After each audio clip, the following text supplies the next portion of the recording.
Baik,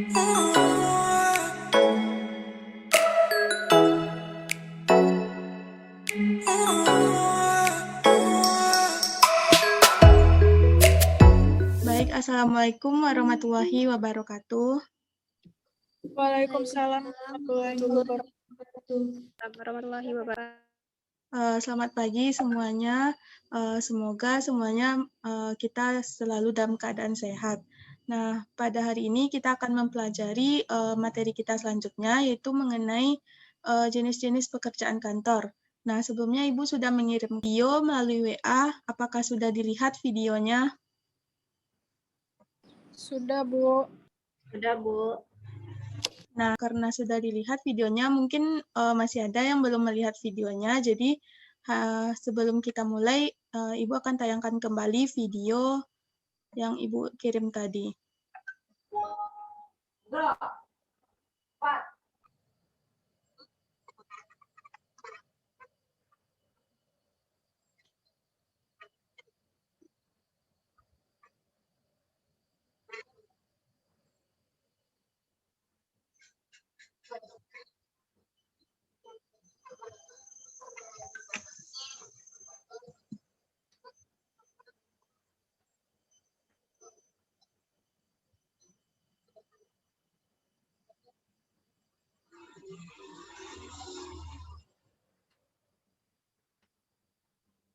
Yang kedua,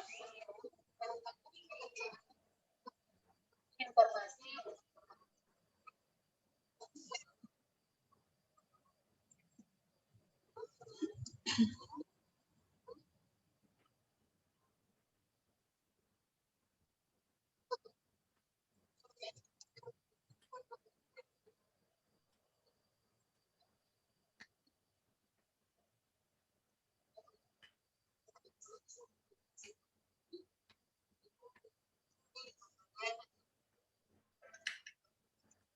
yang ketujuh yaitu kegiatan yang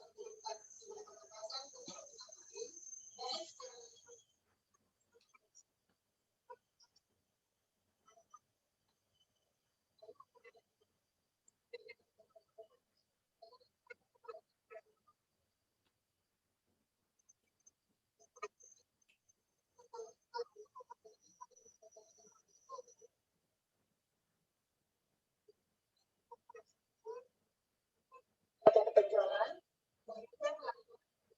dan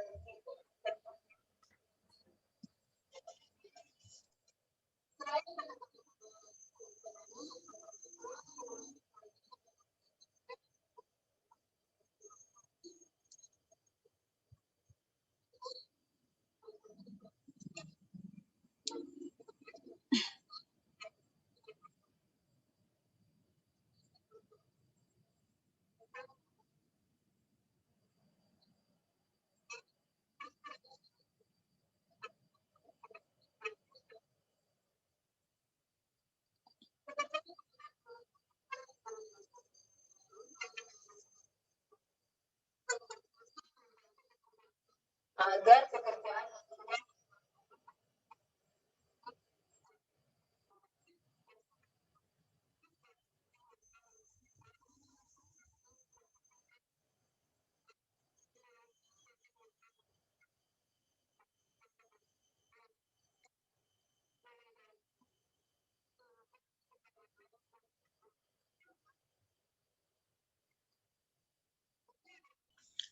Nah, itulah tadi video mengenai pembelajaran kita hari ini. Nah, dari video tersebut, apa yang murid-murid tangkap dari video tersebut mengenai materi kita hari ini? Siapa yang bisa menyimpulkan atau menyebutkan isi dari video tadi? Ada yang bisa menyimpulkan isi video tadi?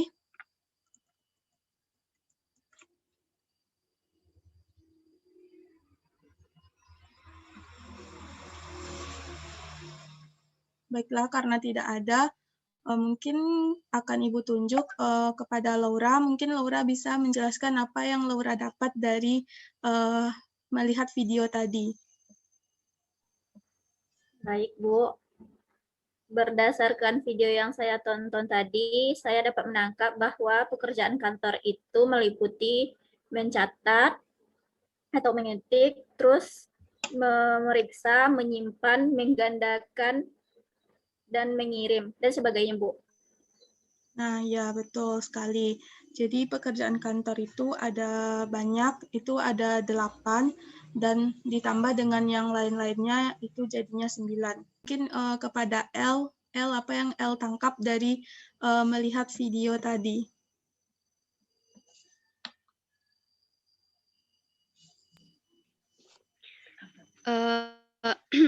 Baik, terima kasih atas kesempatannya, Bu.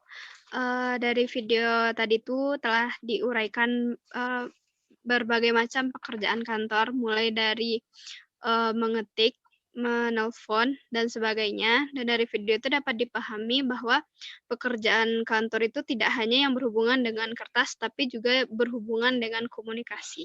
Terima kasih, Bu. Nah, ya betul sekali. Jadi dari video yang telah ditayangkan tadi, pertama itu kita mengetahui bahwa yang pertama sekali harus kita ketahui itu mengenai apa sih itu pekerjaan kantor.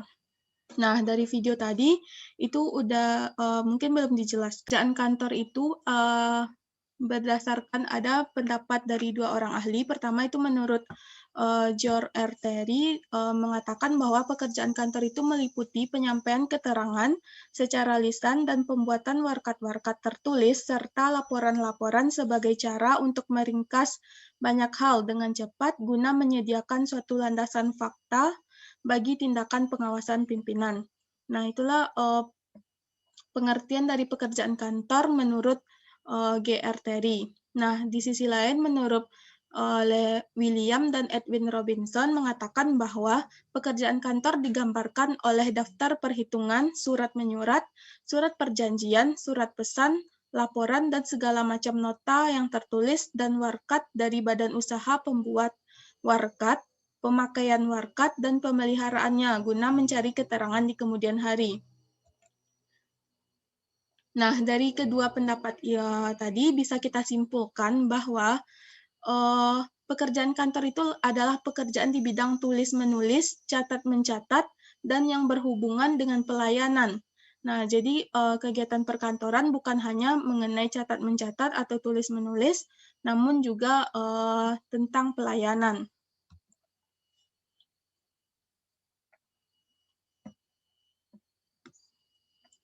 Nah, selanjutnya kita masuk ke jenis-jenis pekerjaan kantor. Tadi di video tersebut juga sudah dijelaskan bahwa jadi menurut GR Terry ini dia mempresentasikan pekerjaan kantor ini, di mana ada mengetik itu sebanyak 24,6%, menghitung sebanyak 19,5%, memeriksa sebanyak 12,3%, menyimpan sebanyak 20,2%, telepon sebanyak 8,8%, menggandakan 6,4%, mengirim sebanyak 5,5%, dan yang lainnya sebanyak 12,7%. Jadi total semuanya 100%.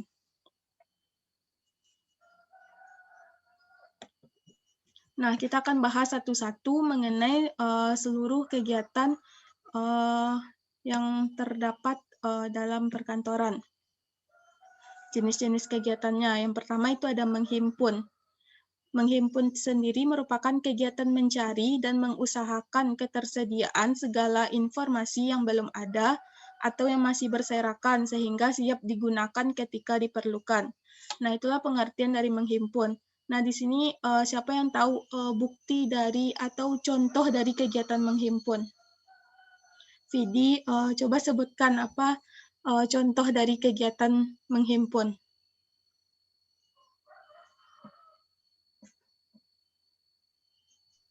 Contohnya seperti mengumpulkan data atau informasi formulir-formulir yang ada di kantor, Bu. Ya, betul sekali. Nah, jadi di sini ada beberapa contoh dari kegiatan menghimpun. Yang pertama itu mengumpulkan bukti-bukti, baik itu bukti transaksi keuangan, bukti pendaftaran karyawan baru, bukti pengeluaran uang, bukti uang masuk, dan segala macam bukti itu adalah kegiatan menghimpun.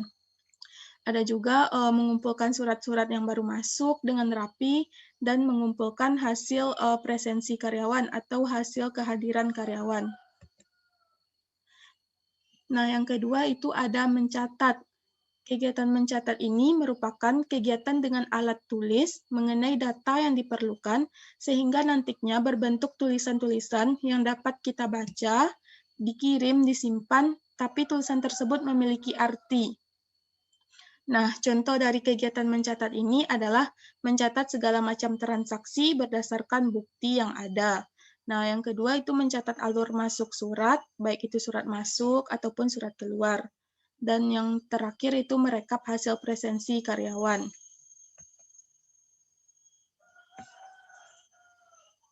Nah, yang ketiga itu ada mengolah. Mengolah itu sendiri merupakan kegiatan untuk mengerjakan data dan informasi agar data dan informasi tersebut dapat berupa laporan, sehingga datanya tersebut dapat berguna dan jelas untuk mencari data-data yang telah ada. Nah, contohnya itu laporan keuangan, proses surat masuk, surat keluar, dan membuat laporan kepegawaian. Nah, kegiatan yang keempat itu menggandakan. Pasti di sini sudah tidak asing lagi dengan kegiatan menggandakan ini, yaitu kegiatan kita memperbanyak suatu dokumen. Contohnya kita memfotokopi surat, memfotokopi laporan atau formulir. Lalu juga bisa kita memperbanyak suatu dokumen dengan cara men-scan surat tersebut, dengan men-scan data. Yang kelima, itu kegiatan mengirim. Contoh kegiatan mengirim ini pasti sudah tidak asing, di mana kita mengirimkan informasi dari satu pihak kepada pihak lain dengan berbagai cara. Yayan bisa nggak sebutkan contoh dari kegiatan mengirim? Baik Bu, contoh dalam kegiatan mengirim itu kayak mengirim surat ke instansi lain gitu Bu. Nah, betul sekali. Contoh dari kegiatan mengirim, contohnya kita mengirimkan surat, misalnya kita ingin memesan barang kepada perusahaan lain, jadi kita mengirimkan surat terlebih dahulu ke perusahaan tersebut. Contoh lainnya, kita mengirimkan laporan ke atasan, itu juga kegiatan mengirim. Jenis kegiatan perkantoran yang lainnya yaitu menyimpan. Nah, menyimpan di sini itu kita meletakkan berbagai informasi dengan cara dan alat dan di tempat yang aman, sehingga informasi tersebut nantinya apabila kita butuhkan dapat kita temukan kembali. Contohnya mengarsipkan surat, laporan, mengarsipkan DVD, hard disk, dan menyimpan bukti-bukti pembayaran atau bukti transfer. Dan yang ketujuh itu melakukan komunikasi. Nah, melakukan komunikasi tersendiri merupakan kegiatan melakukan pengiriman ide atau gagasan kepada pihak lain, baik secara langsung maupun tidak langsung.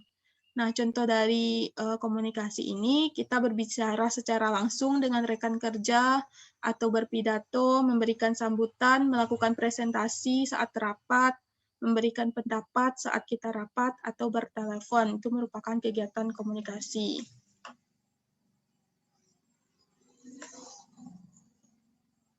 Selanjutnya itu menghitung. Walaupun kegiatan administrasi ini mungkin orang berpikir jarang sekali untuk berhubungan dengan perhitungan. Namun sebenarnya menghitung merupakan jenis dari pekerjaan perkantoran yang juga sangat penting, di mana kegiatan ini melakukan penetapan data yang berkaitan dengan angka dan pekerjaan lainnya.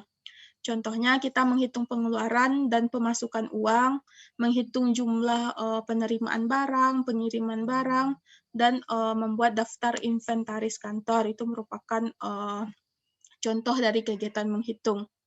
Dan yang terakhir itu ada kegiatan lainnya. Nah, jadi kegiatan lainnya ini itu merupakan kegiatan yang mendukung tugas-tugas utama dari kegiatan kantor ini. Contohnya seperti pelayanan tamu, lalu ada cleaning service, ada kurir. Nah, itulah jenis-jenis dari pekerjaan kantor. Ciri-ciri dari pekerjaan kantor yang pertama itu adalah bersifat pelayanan. Nah, coba Laura jelaskan apa sih yang dimaksud dengan bersifat pelayanan? Baik, Bu. Jadi bersifat pelayanan ini adalah pekerjaan kantor sebagai pekerjaan pelayanan yang berfungsi memudahkan dan meringankan pekerjaan kantor berperan membantu pekerjaan-pekerjaan lainnya agar dapat berjalan lebih efektif dan efisien. Nah, benar sekali, Laura. Jadi pekerjaan kantor bersifat pelayanan ini kita harus melayani. Contohnya, di bagian lain dia membutuhkan data mengenai data keuangan. Jadi dia akan meminta kepada bagian perkantoran. Biasanya bagian perkantoran ini adalah bagian administrasi. Jadi segala data terdapat pada bagian perkantoran. Lalu ciri-ciri pekerjaan kantor yang kedua itu merembas ke segenap bagian. Nah, maksudnya yaitu pekerjaan kantor ini terdapat di segala bagian. Contohnya pada bagian keuangan, mereka juga melakukan kegiatan perkantoran. Contohnya, mereka mencatat semua pengeluaran dan pemasukan uang. Lalu yang ketiga itu contohnya dikerjakan oleh semua pihak. Maksudnya pekerjaan perkantoran ini bukan hanya dikerjakan oleh orang-orang perkantoran. Contohnya di sini dari perusahaan pembangunan. Nah, tidak mungkin kan untuk mengambil absen petugas yang bekerja di lapangan dilakukan oleh orang perkantoran.